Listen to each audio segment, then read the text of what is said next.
Hi, I'm Odine Sherman, and today I want to talk about the transformational potential of human-animal eye contact. I'm a PhD candidate at the University of Sydney, and this is some of my preliminary findings of my research into animal people. I did in-depth interviews with 20 Australians aged between 18 and 25 who identified as animal people in that they have animal rights worldviews, are vegans or aspiring to be vegans, and engage in the animal protection movement.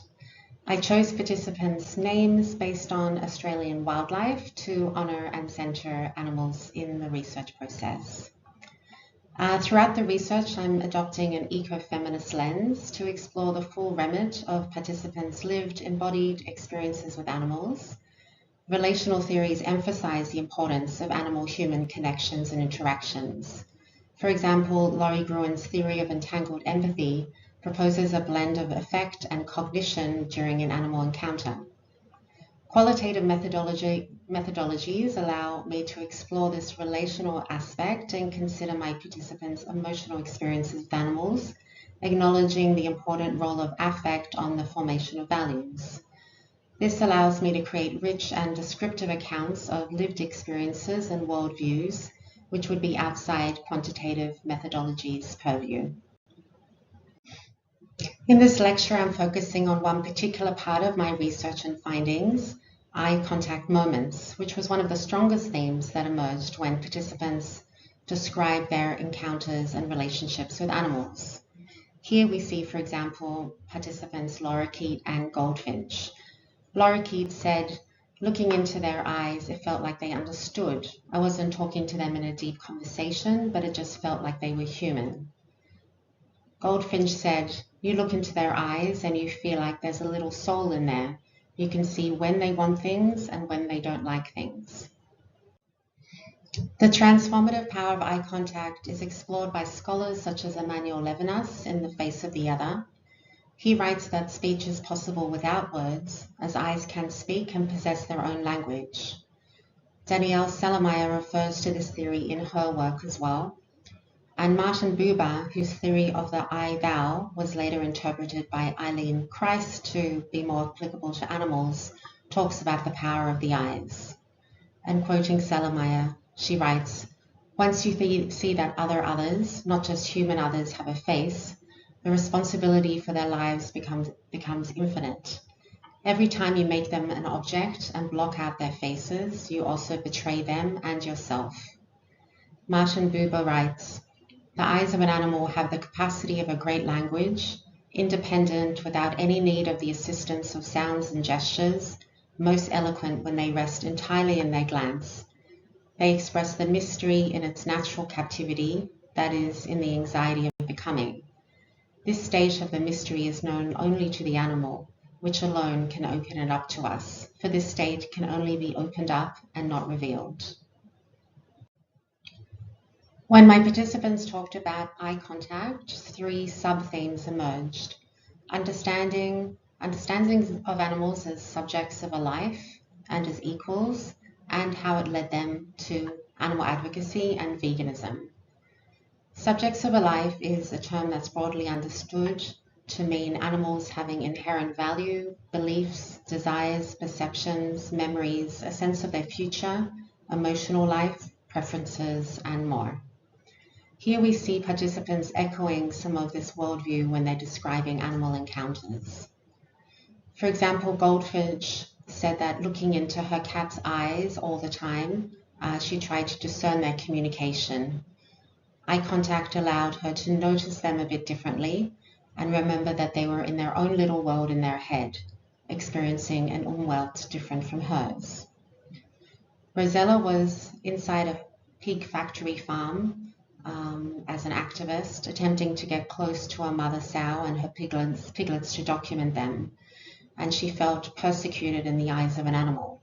She described seeing herself from the pig's angry perspective and feeling ashamed to be human. Making eye contact with a chicken on a truck outside a slaughterhouse at a vigil, and this pig inside the factory farm, helped her understand their perspective and the circumstances that they've come to be in. For Sandpiper, a particular horse allowed her to pet them, causing Sandpiper to feel really special. She notes how much she appreciates when an animal allows you or are happy for you to be around them. While in the past she would approach and touch them, she later understood that she should respect their personal space, as they are just like us in a lot of ways. Firetail's earliest memory and most impactful memories was a game of peekaboo with a puffin when she was 4 years old, which she describes here. The second subtheme is animals as equals. And here we see Starling crediting eye contact with seeing pigs as equals and individuals. For Gull, her companion birds allowed her to see animals as persons with emotions and witness the cogs turning. Plover describes eye contact with wild fish and turtles while snorkeling.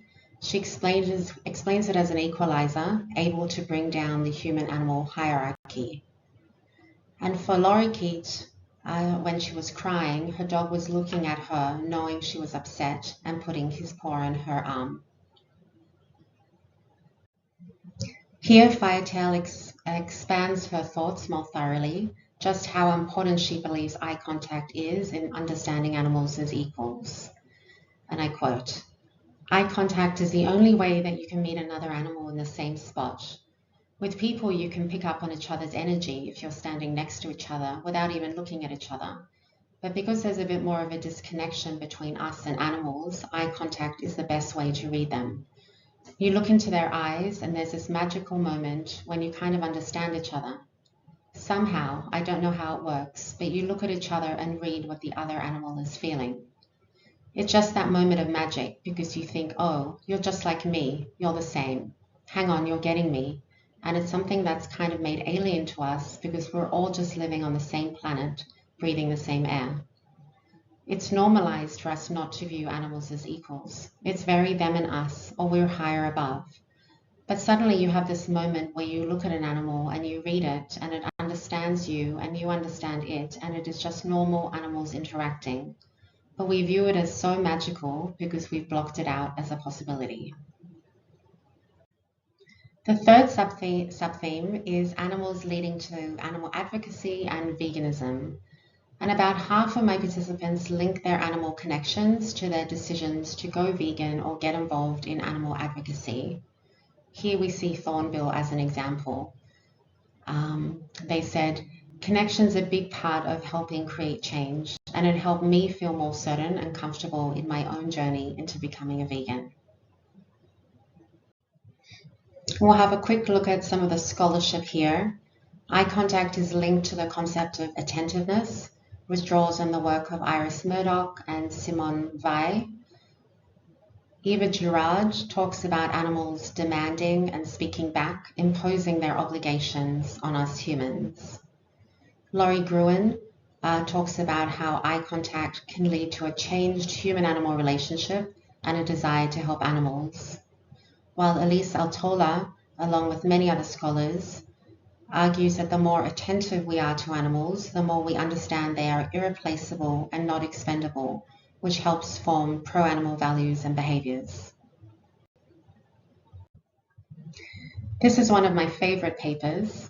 It talks about how eye contact led the founding members of the global conservation movement to shift from viewing animals as trophies through the lens of a gun to seeing them as persons worthy of protection.